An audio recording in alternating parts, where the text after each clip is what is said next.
In order for you to build the extraordinary life, you have to cut out the ordinary things. You have to make sacrifices for things that you used to do that is not fitted in the life that you're building. If you're ready to level up your mindset and finally create the life you've been dreaming of, then you do not want to miss this week's episode. Joining me to unveil the mindset secrets to be your most abundant and wealthy self is personal brand strategist and mentor, Honia Kader. I always had the feeling inside of me, I want more. This kind of wealth that I see right now in my life is not for me. I'm not the 1%. I never thought that I can become what I am today. How did you actually become her? I just had to honestly brainwash myself. Can you tell us how you brainwashed yourself? Okay, so I had to honestly, first of all, I remember when I made my first big check, I was feeling so guilty. I don't deserve this. I had so much imposter syndrome. I almost had a setback because my identity was not there. What does that actually look like? What does the work involve? That was honestly the hardest thing. When you have women who are really creating their own wealth, we don't really talk about that kind of woman also in a marriage. And that's a very interesting combination to me. Talk me through how that dynamic works in your marriage. It's just a stigma around women that is successful, that makes money, that she's cold, that she's not a good wife. I'm a very traditional woman. I haven't actually really spoken about this. What we've done in our marriage that works so well for us, this is something that I'm just gonna say very openly.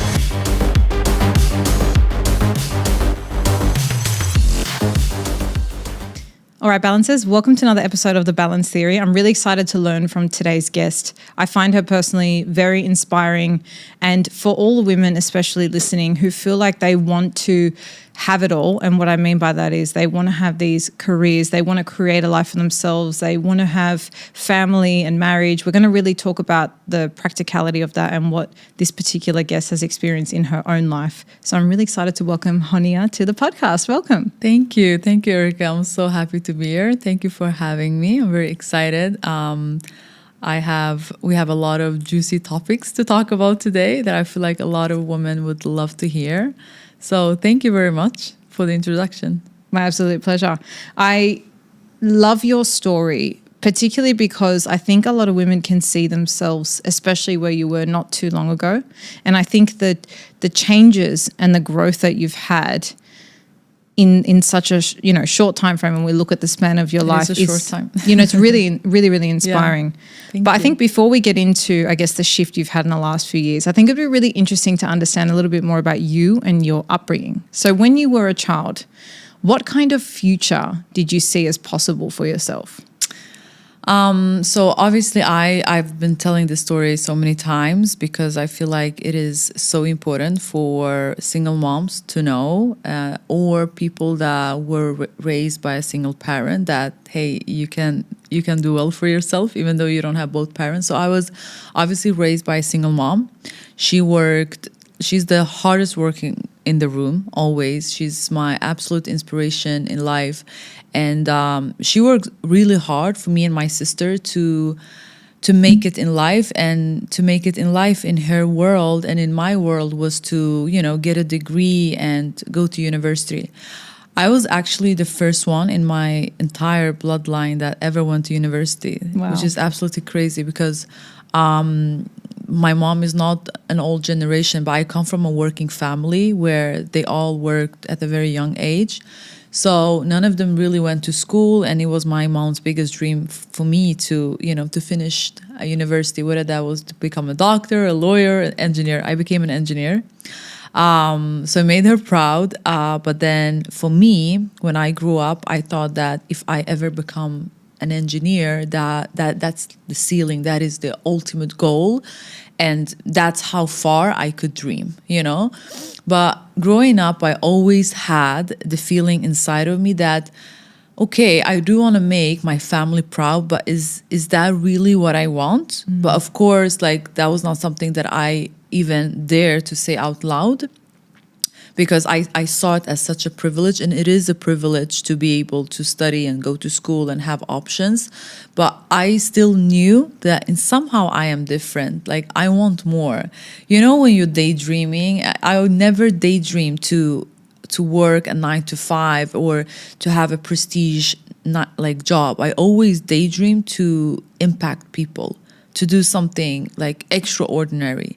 And I could never like understand why, but I just had that in me while I was growing up.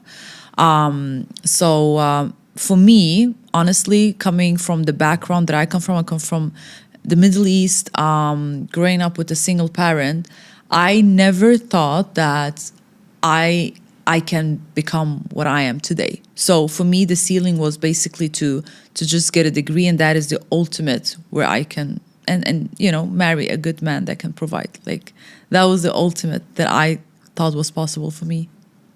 And when you talk about like you daydreaming, you had this feeling like you wanted to have impact. Where do you think that came from? Like, was there any influences? Was there anything you saw, read, or people you met early on that maybe in your subconscious had that impact on you? I think, you know, my mom shaped me in so many ways. And like growing up, I would always tell my mom, why don't you write a book? Mom, you know so much. Mom, you're so smart. You have so much wisdom. Because she was the eldest in the family. So she was always the one giving the best advices, impacting her entire like family, siblings, even her parents.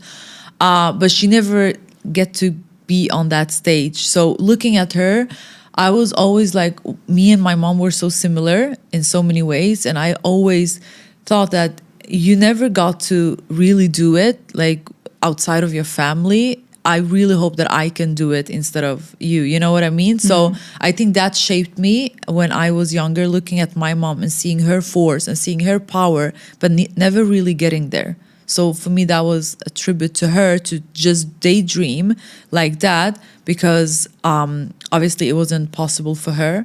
And I just wanted a way to make it possible for me. But obviously I didn't know the way then.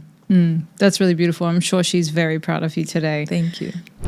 If you've been trying to get in a little more protein into your diet each day, but you just can't get around the good old protein shake, I have some good news for you. I found Kuchava's nutrition shake, specifically the new coffee flavor, and it delivers 25 grams of protein in just 2 scoops, plus 6 grams of fiber, greens, adaptogens, vitamin C, probiotics, and so much more, all without tasting just like another protein shake. There are no fillers in this, no artificial flavors, colors, or sweeteners. It's clean nutrition that supports all-day energy, metabolism, cognition, and immunity. I can't believe all the goodness just 2 scoops provides, and you can choose from so many different flavors like chocolate, vanilla, chai, matcha, coconut, acai, strawberry, and the new coffee flavor. If you, like me, just could not do the classic protein shake, then I highly recommend Kuchava's nutrition shakes for a treat that is genuinely just as good for you as it tastes. Plus, you can try it completely risk-free with their Love It guarantee. Go to kuchava.com and use the code BALANCETHEORY for 15% off your first order. That's Kuchava, KACHAVA.com, using code BALANCETHEORY. Thank you so much to Kuchava for sponsoring today's show. Now let's get back into the episode. What was the moment for you where you were like, I'm an engineer, I've done it, right? Like, I've made my family so proud. Like, I've had the privilege of obtaining this degree, but I feel like there's more. Talk to me through that moment, because I think there's 2 parts to this that a lot of people don't really dive into. There's the part where you acknowledge it and you feel it and you're like, okay, I'm feeling this. And then there's the part where you actually take action and either you know what to do or you figure it out. So walk me through the moment where you're like, this is the turning point. Yeah, so when I graduated, I actually didn't, I only worked as an engineer for 6 months. And then I was like, no, I'm going to open my own beauty business. So I did open my own beauty business. I did that for 10 years, worked really, really hard, worked 6 days a week, running several beauty businesses. And then at that moment, it came to a moment where I was like, wait, there is a difference between being busy and between being productive or doing the things that you actually love. And I just realized I was just very busy, because what is the outcome of me being so busy and working so hard? I had nothing to show for it, honestly. Like, when I I was looking at my life. Okay, what do I own? Where's my assets? What do I have? I'm literally working day and night. What do I have? Okay, I have a beauty business, but if I'm not there, my business will collapse. So I have a job, because if you're not going to your job, you're not going to get your salary. It was the same thing for me. I didn't build a business that could fully operate without me, you know?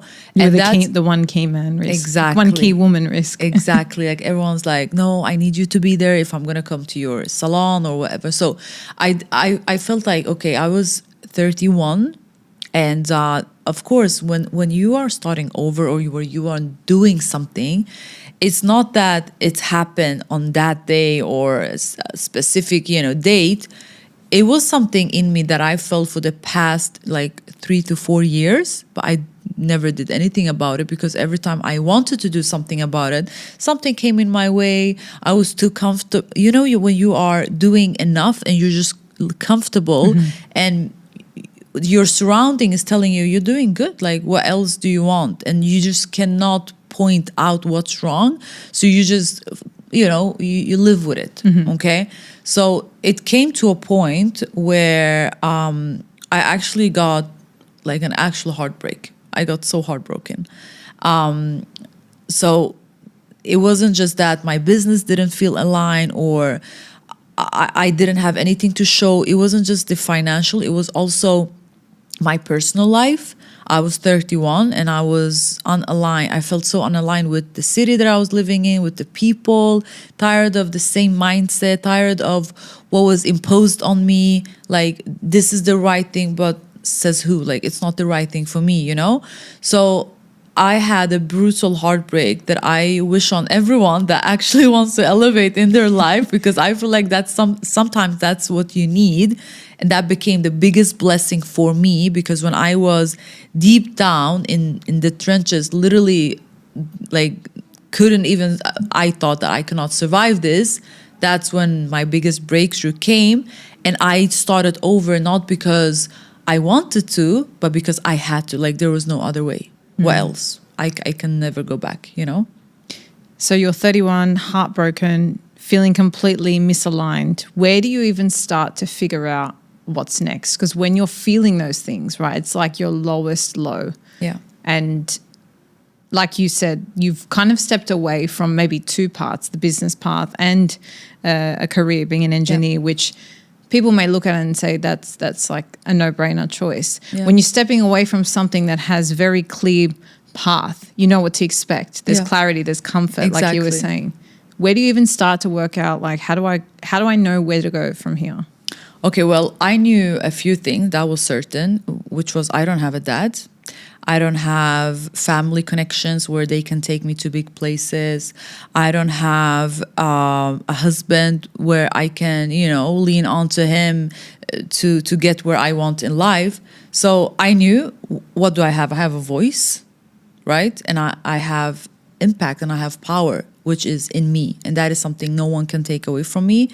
And I also knew that looking at the world as it is then, 3 years ago, I know we were living in a world where you didn't need all of that to actually make it. So I knew that I needed to get seen. But it is very, very hard to make that decision, because I was invisible for 31 years. So now, how do you get seen? How do you do it? And I had no idea, but all I knew is I wanted to get seen the right way, because I knew that if I was visible, I would have a lot of opportunities to business. And that was the first thing that I knew, right? The second thing is that, honestly, I wanted to make a lot of money, because in my entire life, I saw my mom work so hard, and like, she could just give us the bare minimum, right? Like, that's all she could, because at that time, they were trading their time for money. She was a hairdresser, so she could only work like 10 hours per day, So I knew that I wanted to work so hard, because I knew that would give me so much freedom and so much options in life, and that I never had to make decisions like from fear, or make decision out of desperation, or make decision where it wasn't aligned with me. So my first goal was to get visible the right way. The second was to make a lot of money. And I saw social media as the biggest opportunity. But of course, like, did I had the result that, or did I have the proof that it's going to work for me? Of course not. But I just had a vision and a burning feeling inside of my heart that it have to work. Do you feel like that burning feeling you're talking about, that's your intuition talking to you? Or do you feel like it's desire? Like, how do you make sense of that? Because I know the feeling. Yeah. It's like, it's a knowing that you got to do something. But for you, how do you describe it? I describe it as my intuition and God telling me to live my full potential, because for so many years, looking back now, I know why I wasn't feeling well, because I was literally living between a glitch. Like, I was in a glitch between my potential, where I could be, and my reality, where I was, right? So I know that I lived there in that glitch for so many years, and that was why I was unwell. Like, now I know, but it wasn't desire, because what was my desire? My desires was not just materialistic thing. It was a lot of things like that come from my childhood, that comes from things that I've been going through, in my entire life. So it was more God and my intuition telling me you are meant for more. And it was that voice inside me when I was a little girl, like, feeling I'm always different. So I had to act on it. I was 31. Like, if I don't act on it, who's going to act on it, I think a lot of us have those thoughts, but then to do it. Yeah. That's why you're sitting here in this chair telling your story. The execution piece is interesting to me. Hydration is honestly one of my daily non-negotiables for consistent energy, so that I can show up and do what I need to do every day to create my dream life, just like we've been talking about in this episode, which is why paying attention to the quality of my drinking water is constantly front of mind. I used to honestly drink tap water so innocently, thinking I was doing the right thing by hydrating, without realizing it could put me and my family at risk for devastating health concerns, especially considering that 3 out of 4 US homes have toxic chemicals in their tap water. I was so shocked to learn that standard fridge and pitcher filters do very little to remove most contaminants, and as we know, most bottled water contains microplastics. So what is the solution? I want to introduce you guys to AquaTrue, the countertop water purifier tested and certified to remove 84 contaminants, including chlorine, lead, forever chemicals, and, you got it, microplastics. It's got a patented 4-stage reverse osmosis system that goes way beyond your ordinary filters for pure, healthy water that you can trust for you and your family. I love that it's got no plumbing and no installation. AquaTrue has been featured in Business Insider, Popular Science, and named the best countertop water filter by Good Housekeeping. To join 98% of customers that say their drinking water is cleaner, safer, and healthier, and take the guesswork out of pure, great tasting water, head to aquatrue.com and you can use the promo code ERIKA, that's ERIKA, to get up to 20% off your purifier. AquaTrue comes with a 30-day money-back guarantee and a 1-year warranty, so you can try it with full comfort and trust. Thank you so much to AquaTrue for sponsoring today's episode. Now let's get back to the show. I think a lot of what we think, right, when we look at like someone like you and your story, we try and dissect, or we think about, okay, what did she do? She started showing up online. What are all the practical things you did? But what I'm really interested in is the identity work, right? Yeah. The hidden things that maybe you do talk about, but how did you actually become her, become that person that you saw yourself that was meant for more? Because it's, you spent 31 years not just seeing your mum, I guess, trading her time for money. You then did that yourself. Yeah. I have gone through a similar shift in the last few years, and that actual mindset shift of how you make money, of how money is accessible to people, of how you work, of your relation to the world. There's a lot going on there. So can you walk us through actually the hidden work, the identity piece that you did to become you? Yeah, I think that's a very, very good question, because a lot of people, they might be analyzing, okay, what does wealthy people do? How do they have the success? They just see the outwork or the outcome of, the work, but they don't Or the see habits, right? They try and look at everything. Exactly. What is their morning routine? What is it? No. It's not in there at all, because I can give you the sauce. I can tell you what to do, but then you're not going to do it because you're not there, like, mind in your mindset. And I think that mindset is the foundation of everything that we want to do. If I don't have the mindset to to get where I want when it comes to my fitness. I won't get to where I want even though I hire the best personal trainer, I hire the best chef to cook me. Like, I just need to have it in my mindset needs to be there before I ever try to get anywhere in life. So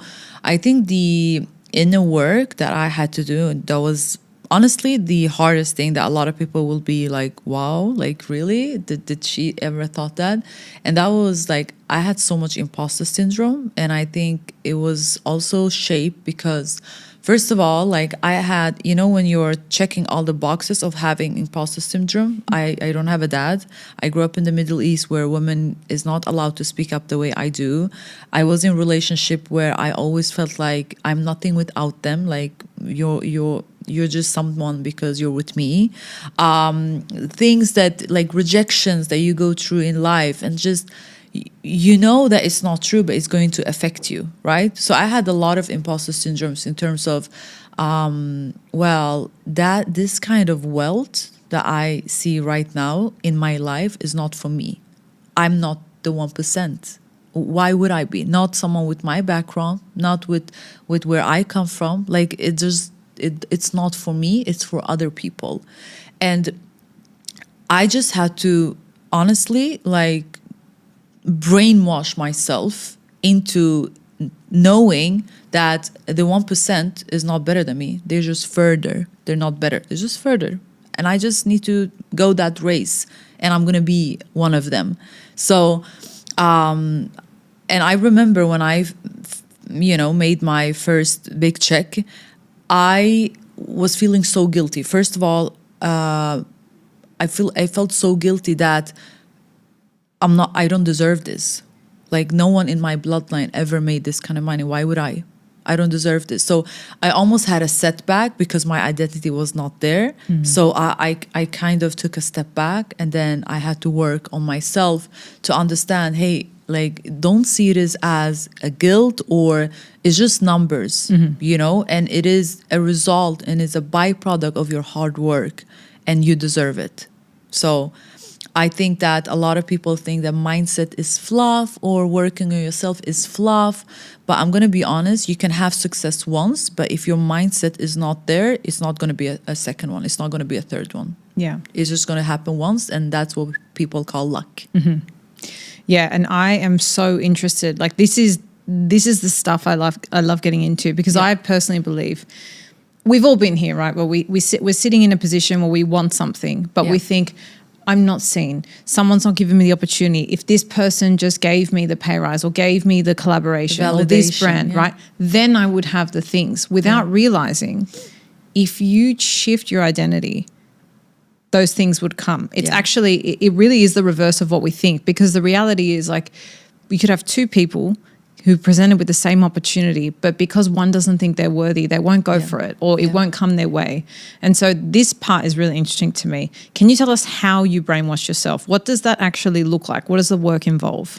Okay, so I had to honestly, first of all, I believe that people will get, first, it all starts with a vision. You have a vision and a desire, and you almost feel a burn inside of it that you want to do something different, right? But that willpower, or that feeling, only lasts as much as, maybe 6 months or maximum a year, like, for someone that's very, very sharp.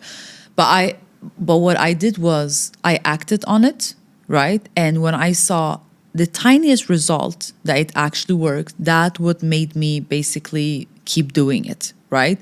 And I used that small result, even it was a tiny result, but I used that as validation for myself to say, Honia, you did that. You can do it. And then also, I believe so much in proximity, and basically going into rooms that you don't belong in as if you do belong, and basically sit with people that are where you want in life and have the success that you want, or it is the top 1%. And I think that when you get close enough to them, it almost breaks the shield of they're not human. They're so much better than you. Like, you just realize they're just you. They're just you. But the only difference is that they started a little bit before you, and you can like you can outwork them. Like I know it feels a little bit weird to hear, but it is actually true. I've outworked a lot of people that I still admire them. I have so much respect for them, but I outwork them because I just didn't stop, and I believe that, okay, I hit this milestone. Now what's next? Like, for me right now in my mindset, nothing is impossible. There is no rooms I cannot go to. There is nowhere I don't belong. Like, the world is your playground, right? So I think I had to do it simultaneously, but it was easier because when you see a small result, see that as validation that you deserve it and it works. Yeah, you're right, because we do get these opportunities to speak to ourselves in a different way, tell ourselves a different story about what something means. Yeah.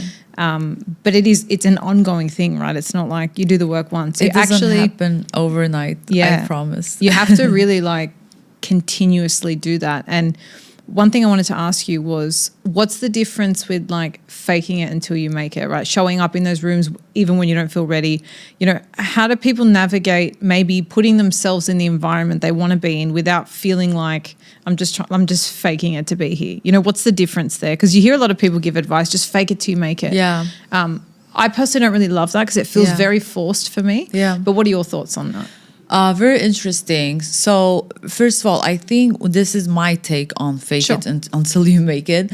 A lot of people, when they show up on social media especially, they're like, fake it until you make it. Like, even though you're not there, you're not making that kind of money, just fake it. I don't believe in that because people see right through you. And then, like, when you say, for example, I make 6 figures, you can see who makes 6 figures and who's not making 6 figures. And I'm not even talking about the materialistic. You can see their mindset and how they're speaking. Like, someone that, because to make 6 figures means, you know, making over $100,000. For you to be able to do that, you have another mindset than someone that has never done it. So people can see through it. So I don't agree with that at all. I always tell everyone that I coach and work with that show up like authentic, show up as yourself, and don't show up as the expert and the perfect, you know, woman online. Show up, show the journey so people can actually root for you. So when you hit your whatever goal it is, people are cheering for you because they know how hard you worked, you know, and people will have so much love for you. But there is another side of, I believe that, yes, here you need to fake it until you make it. And that is to believe that you are worthy of rooms and conversation and access to places where society might tell us, so you're not where you should be, so you don't belong in this room, or you don't belong with this kind of group of people. And or for example, you get invited to a podcast to speak on stage and you don't feel ready. You need to fake it until you make it, because I don't think the best speaker in the world, Tony Robbins, was ready the first time he went up to stage. He had to fake it until he actually made it.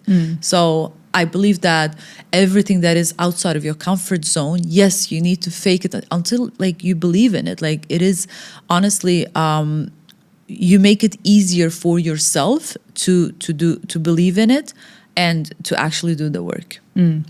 I like this. Someone on the podcast once said to me, instead of thinking of it as fake it till you make it, you change the language to be it until you are it. So you're just showing up until you are. And I like what you said before, like when you're in those rooms, when you're speaking to those people, you're almost piercing that veil or that barrier between like, that's my future and that's my now. By you actually going there, you're like, oh, I'm in it now. You know, and this is what it feels like. It doesn't feel that distant anymore. So you are creating that familiarity with it. Another thing I find really interesting, you know, and I think what you represent in terms of your personal brand is very empowering for women, both financially, in their careers. It's to take charge of their own life and really be as abundant as they possibly can. And I love that. I do feel, and I hope you don't take offense to this, I do feel a lot of the women that are embracing these kinds of values, there is a sense of, you know, don't need no man, do it yourself. But I find it really interesting you are actually married. Yes. And so I'd love to hear your take on I guess embodying these values, I'm not necessarily saying you feel that you don't need no man, but I feel like when you have women who are really creating their own wealth, we don't really talk about that kind of woman also in a marriage. Yeah. And that's a very interesting combination to me. So talk me through how that dynamic works in your marriage. Was this something that was difficult? Did you find, I mean, I don't know anything about your husband, but I would really love to hear your thoughts because I feel it's not often really spoken about. I haven't actually really spoken about this, but it's such an important topic. I remember when I got married, someone said, oh my God, everyone's going to say, oh my God, she's married, like everything she advocates. And she's married. And I think that's such a big misunderstanding because I need my husband and he needs me. We need each other as a man and a woman, right? But what I advocate for is that you are your own person and that you are independent. But of course, like I never said that you don't need a man in any how or shape or form, because I don't actually believe in that. And what we've done in our marriage that works so well for us, obviously, this is something that I'm just going to say very openly.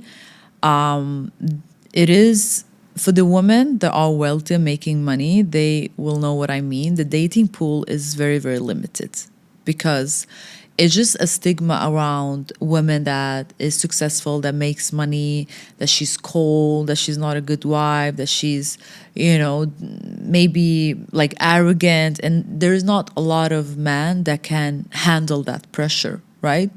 So first of all, I chose my husband because he's so secure in himself, like so secure, which I saw that he will never be intimidated by my goals and my passion. So I think that if you are with a man that is insecure, and I've been with a man that is insecure, and I had to dim my light so much and shrink so he could get comfortable.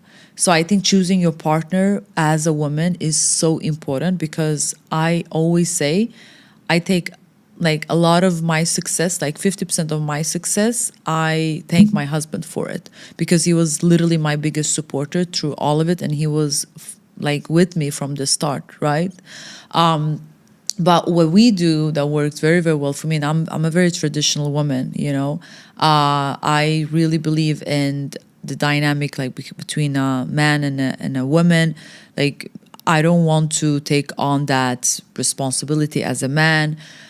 So we do everything as a traditional, husband and wife. He provides for the household. He provides for me. And he honestly just see it as a gift that I am who I am. He see it as like the biggest flex in his life, where he can say like, this is my wife, So I think that is very, very important for me to be married with someone that first takes pride in what I do, second is happy for me and doesn't see it as a threat, But I also think that it's not just on the man, it's on the woman as well. Like, because I feel like at the beginning of my relationship with my husband, he looked a lot on my attitude. Every time I hit a huge goal, I did something, he almost looked at me to see where I am, if I ever like think, no, I am better now, or I don't need you, or if I become arrogant. But he saw that every time I just made more money or became more successful, I became more grounded. And basically like more, we need to protect it. It's ours. It's our families, So I also made him feel reassured that no matter what, like it's just me and you forever, And I think that is so important, that women understand it is not, don't make money to be arrogant to your husband, or don't make money to think I'm going to leave my husband. No. I feel like I am such a feminine wife because I make money. Because first of all, none of my decisions, or if my husband leaves the house or goes out with his friends, I'm never insecure in a way where, oh my God, do you think he will find another woman or he will cheat on me? What am I going to do? Like, what's going to happen with my life, with my finances? I know that that's a reality for a lot of women. So what happened is they will be desperate. They will act like clingy on their husband because they're insecure in so many levels. It's not just love. It's almost like their entire life. But because I have the business that I have where I get to be present, where I make a lot of money, I never act out of desperation. It's always out of love, and I think that makes you so soft as a woman. And it is the contrary of what the world tells us, that women that makes a lot of money is not soft, which is an absolute lie. I've never been this soft in my entire life. I love that. I actually love that we're having this conversation, because I do agree there is that stereotype on successful women being quite cold. And I'm very similar to you. I have my ambitions. I've got my own businesses and things going on. Like I'm a lawyer by trade. Oh, I love that. Yeah, but I'm Italian. I'm very traditional. I make the home. He provides for the house. I make the home. I love cooking. I'm very, very traditional in that regard. And that's not to say he doesn't help around the house. I'm not going that far. But I do really respect that balance. Yeah. But it is interesting just hearing how other people do it, because we're in a similar boat. Like we actually, I'm sure by the sounds of it, your husband's such a big supporter of you. Mine is the same for me. Yeah. We look at like we're a family unit, and we're both just providing and growing our family in different ways. Like we have a daughter now, so that's added a different balance and priority into the mix. But everything we do is it for the best thing for our family? Yeah. And someone asked me on a podcast the other day, they said, what do you think is the most important decision you'll ever make? And I said, who you marry. It is, because it's going to be the catalyst for whether you're able to live your life to the full potential or not. You're going to have someone that supports you, or someone that, like you said, you're going to have to dim your light for. And I've also been in that relationship in the past. So it's so important. So important. Yeah. So I'm happy that I met him after 30, so I could like actually see what I need and what I want, and not just choose someone based on, when you're younger, you don't really think that far. Yeah. So marry after 30, girls. You sort of touched on it before, but for those women who maybe align with what we're saying, right? They have their own ambitions, but they do feel really like traditional, like maybe they are moms, they want to be moms, or they just feel like they are the homemaker in their home. What advice do you have for them if they feel a little bit of friction between like being the type of person that is on and working and building their career or their business or their dreams, and then shifting into the energy they need for home? Very good question. I feel like that also depends on who you're married to, because I know that in so many households, the women have to keep it together for the home, for the finances, be the breadwinner. I think that if all of that pressure is on you and your husband is not doing any of that part, it's going to be very, very hard to lean into your femininity. So for those women that have that sort of like support from their husband, whether that is financial support or they help out at the house, don't try to do everything by yourself. I'm not saying that a woman cannot. Of course we can, but you don't want that emotional dump on you. I know that I can be an amazing mom. I know that I can take care of my family financially. I know that I'm a good cook. I can cook, I can clean, I can do all of that. I know that. But do I want to take all that responsibility on me just to say, hey, I can do it? Because that will actually lead me to burnout. So I don't really, I know that we're living in a world where women is like, we can do everything. We're like, yes, we can, but you shouldn't if you have the support. You shouldn't just to prove something. You know what I mean? I know that I can do a lot of things, but I choose what I want to do. For example, I choose my career because it actually makes me more soft and more feminine in my life. Because if I don't choose the career that I am now, I have to go and work a 9 to 5, and I won't have time to take care of my looks. I won't have time to get in my workout, to actually have time to cook, like there is things that I think about that my business gives me, and people might see it as, oh, she's losing herself as a wife, as a woman. On the contrary, I am so much of a woman because of how like hard I work, but on the right things. I love that you brought this up. You know, it really just made me think about, because my parents are divorced as well. My dad is in the picture, but I did grow up with my mum. You know, she was single mum, 4 kids. She was doing it all. I'm in a relationship that I think is extremely healthy, where I have so much support from my husband. But interestingly, when I had my daughter, I ended up having a C-section, right? So I needed a lot of support. Yeah. But it was this really interesting situation where I didn't always need the help, right? Like I could do the washing, I could make dinner tonight, but it was just nice to have that support from my mother-in-law or my mum. Yeah. But actually getting to a point where I accepted that help and was like, the ego was down of like, I don't need to do it all myself, even though I was in that supporting relationship. Yeah. Like that was a bit of a process for me.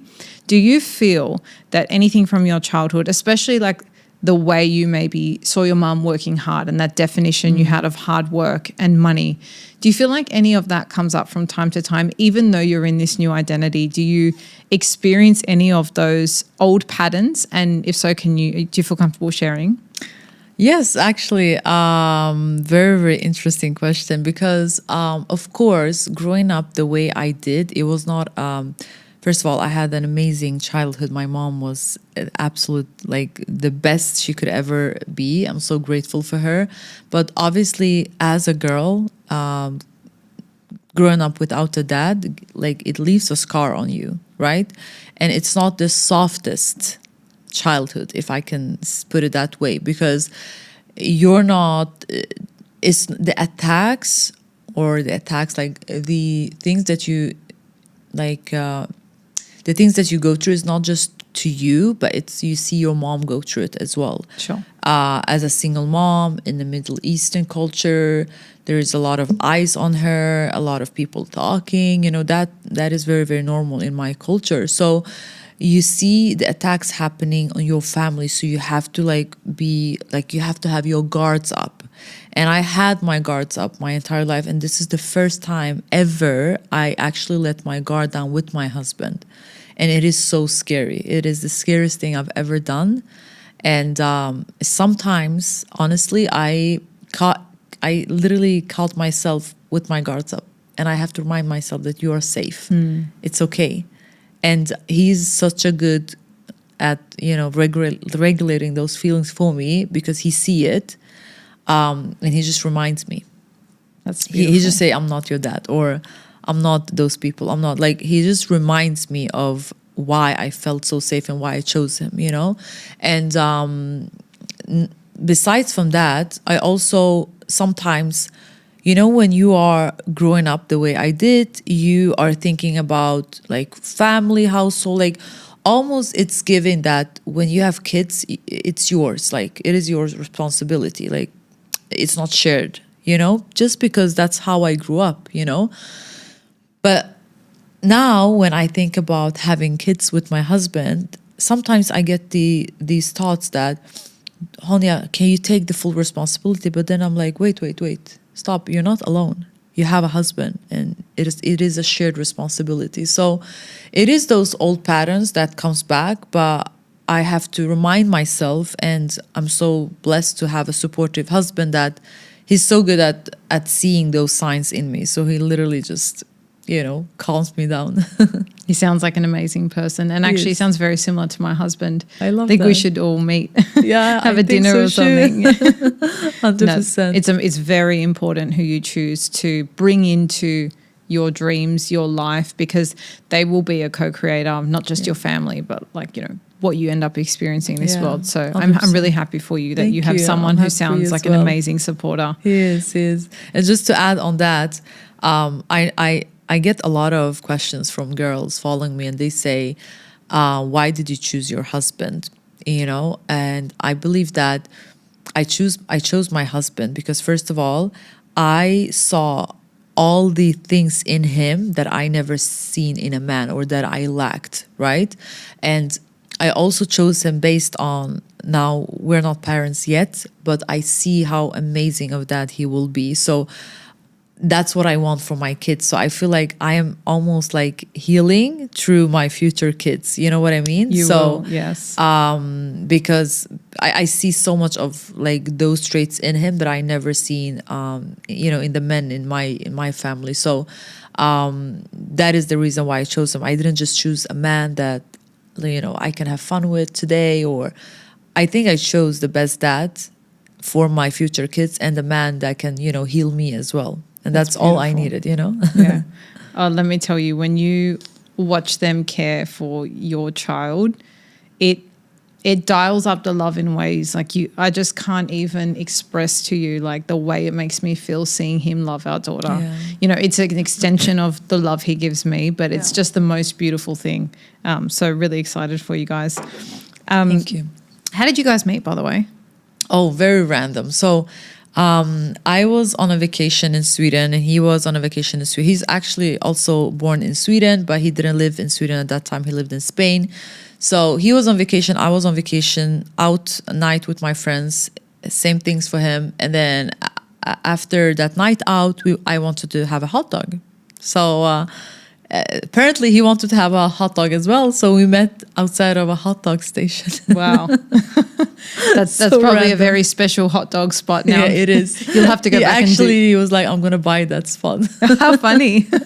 Oh, that's awesome. I love when the universe just... Yeah, it's so weird. Like both of us was there on vacation. We're both from Sweden, but we were there on vacation. That's how we met. Yeah. You cannot write that into your story No. with any clarity or any prediction. It just happens. Yeah. That's beautiful. Yeah. The last thing I want to chat to you about is something I find really interesting. I haven't actually heard somebody talk about it. You shared some content on your page. You talk about availability currency. Do you have any, well, firstly, can you share with us what it is? And secondly, do you have any rules for yourself to maintain your availability currency?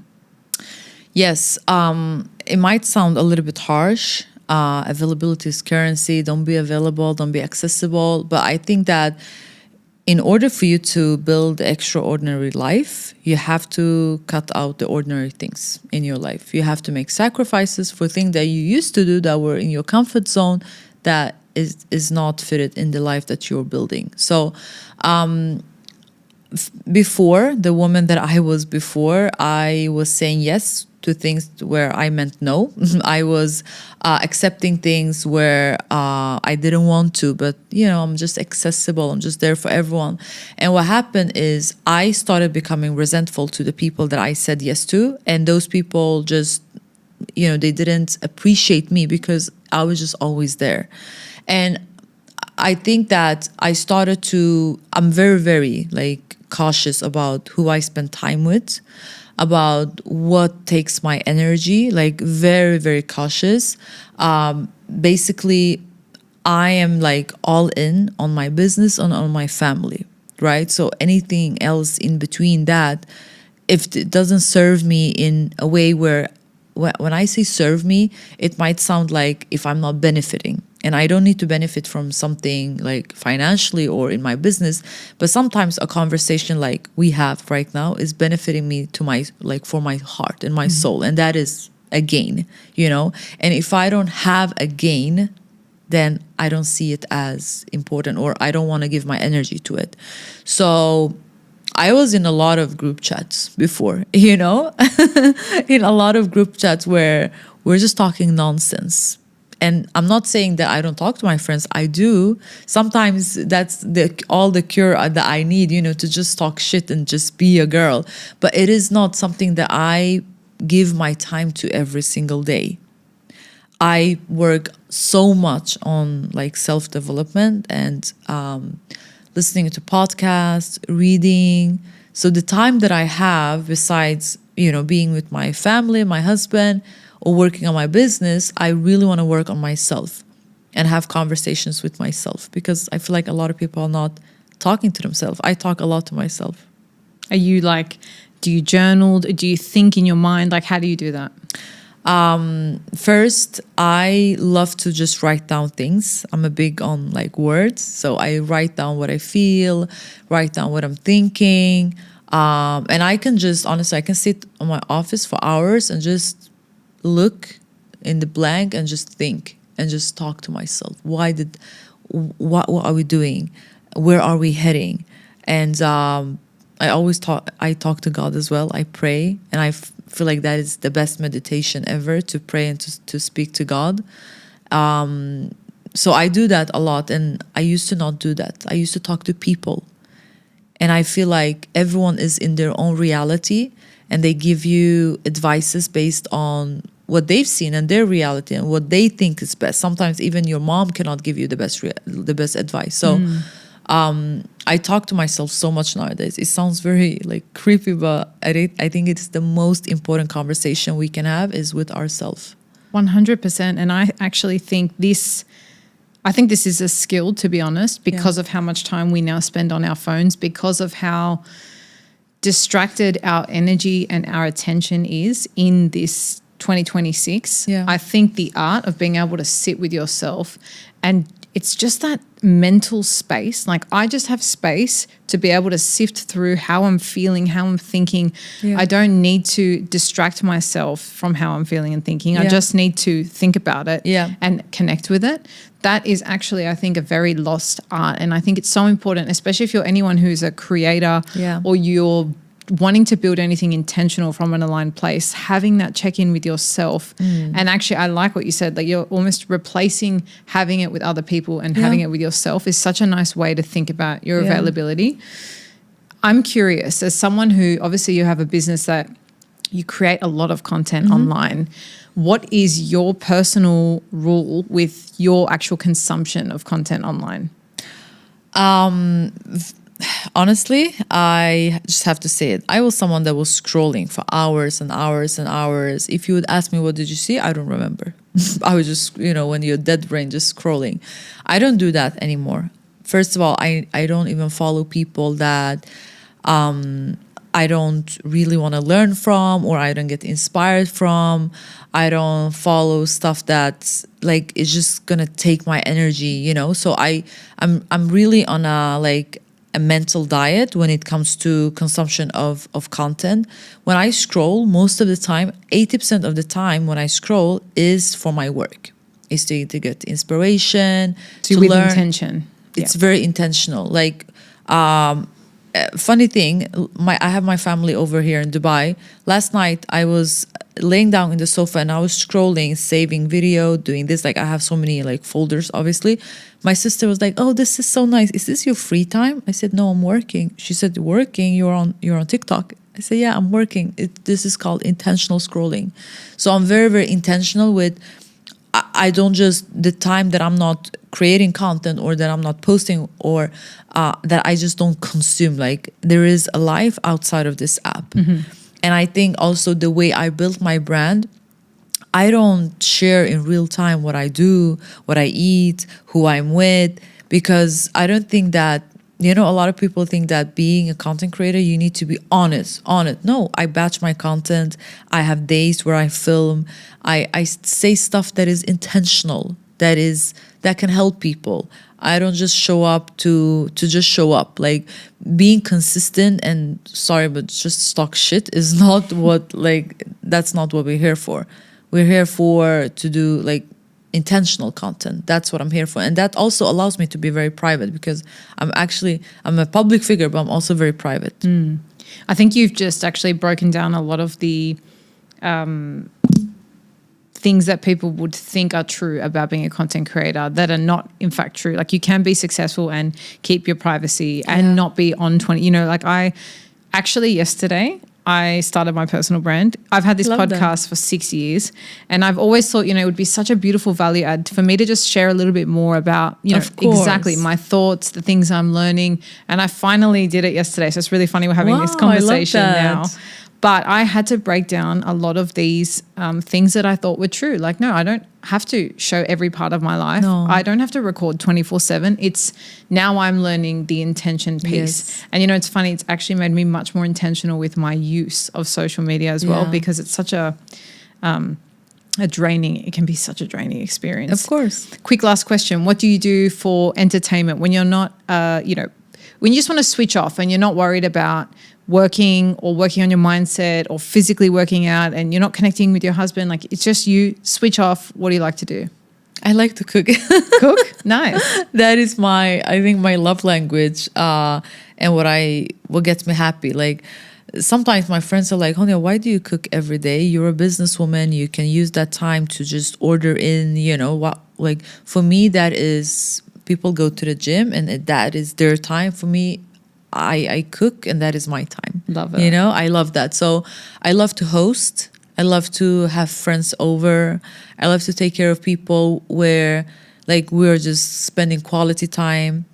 I love to listen to podcasts. That is my thing. Like I love podcasts.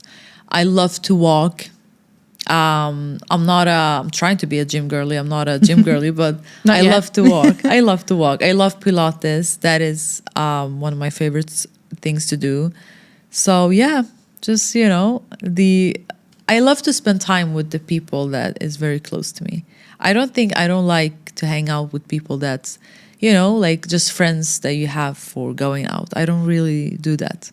Yeah, and I found in Dubai specifically, it can be a very transient city. People are coming and going. They've decided they're only here for a certain amount of years. So when you can cut through that and you can find the people that you deeply connect with, it's beautiful. You can have those 100%. Friendships that feel like family 100%. And do the things you love. But I've really, really enjoyed getting to know you today. Thank you so much for your time. I love the way you're so intentional and you show up and you're really inspiring women in such a beautiful way. Thank you for what you do. And I'm really, thank you for having me. I'm really inspired by the life you've created. So thank you. I appreciate it. Thank you for having me. It was amazing. And it was a pleasure seeing you, and you're doing an absolute amazing, or I wish you all the best. Thank you so much. Appreciate it. Thank you. If you're still watching at this point, something here matters to you. Make sure you're subscribed so you don't miss future conversations. And if somebody came to mind during this episode, trust that instinct and share this with them.